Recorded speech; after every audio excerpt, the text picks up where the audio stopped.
Hello guys, welcome to How to Login. I hope you all are doing well. Today you will learn how to become an Airbnb host. Before I start this video, be sure to subscribe to this channel and do not forget to click on bell icon. So let's begin. Airbnb does not own properties.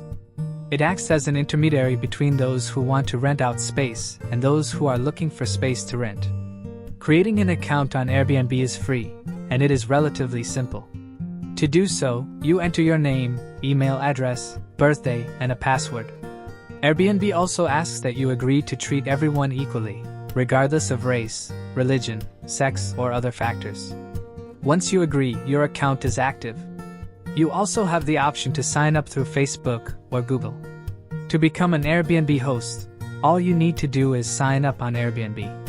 So, to sign up, go to your web browser and type airbnb.com and hit enter. Click on icon next to profile, which is at upper rightmost corner of the page.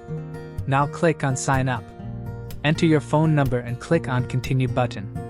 Now enter the code sent to your phone number and click on continue. Now fill up all the information asked in this page, like your name, last name, birth date, and email, and then click on agree and continue. Again, click on agree and continue and you are ready to go. Now you can become an Airbnb host. I hope you guys liked this video. I will see you in the next one. Thank you guys for watching this video, and make sure to subscribe this channel and don't forget to hit the bell icon.